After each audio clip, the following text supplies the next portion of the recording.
La stupidité de la plupart des croyants, pas tous mais une bonne partie, quand un malheur arrive à eux, ils disent que c'est leur Dieu, qui les met à l'épreuve, et quand c'est un non-croyant, c'est la punition du Haut-Puissant.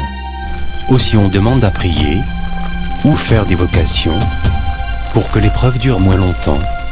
Ça me fait rire. Mais pour les gens qui le croient, leur connerie, je suis triste pour eux.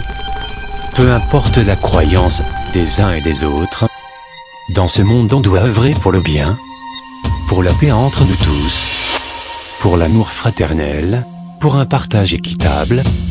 Le monde est grand, il y a de la place pour tout le monde, une liberté avec le respect de la vérité de chacun, tant que la vérité de l'un ne touche pas la liberté de l'autre. Nous sommes dans un monde où les guerres font beaucoup de victimes innocentes, des enfants et des femmes qui ne demandent qu'à vivre. L'ONU comme ne bouge pas pour stopper ces guerres, qui ne portent aucune révolution pour la paix.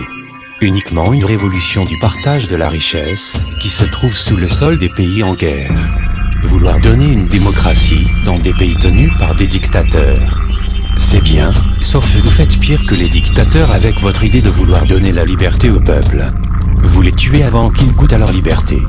Je souhaite un jour, une plainte sera posée au tribunal mondial envers les hommes politiques qui ont soutenu de loin comme de près les conflits de Gaza, de Syrie, du Liban et de l'Irak et de l'Afrique en général.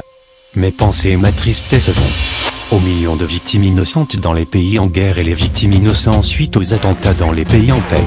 Ce n'est pas dans mes habitudes de souhaiter le mal, mais, face aux terroristes, face aux extrémistes religieux, face aux extrémistes politiques, face au racisme, tout ce monde pourrisse en enfer.